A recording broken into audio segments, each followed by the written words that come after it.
বাধা যত হবে ততই ভালো। বাধা না পেলে কি নদীর বেগ হয়? যে জিনিস যত নতুন হবে, যত উত্তম হবে, সে জিনিস প্রথম তত অধিক বাধা পাবে। বাধাই তো সিদ্ধির পূর্বলক্ষণ। বাধাও নাই, সিদ্ধিও নাই।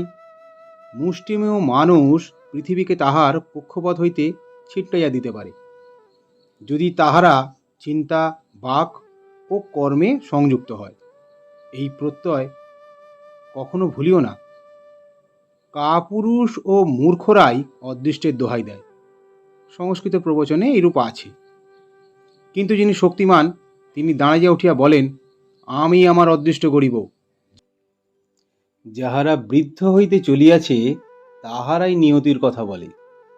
আমাদের বর্তমান অবস্থা যদি আমাদের পূর্বকর্মের দ্বারা নিয়ন্ত্রিত হয়, তবে ইহাই নিশ্চিত সিদ্ধান্ত হইবে যে ভবিষ্যতে আমরা যাহা হইতে ইচ্ছা করি, আমাদের বর্তমান কর্ম দ্বারাই তাহা হইতে পারি।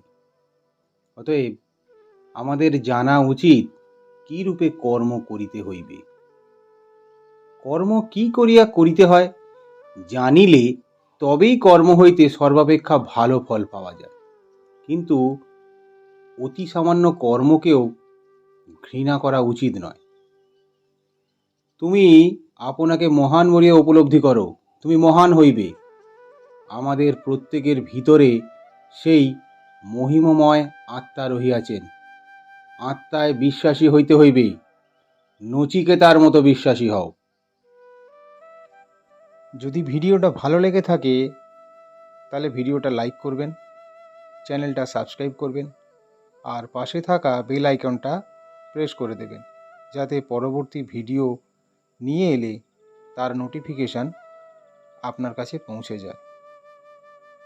সবাইকে ভালো রাখবেন, নিজে ভালো থাকবেন, একে অপরের পাশে থাকবেন। ধন্যবাদ বন্ধুরা।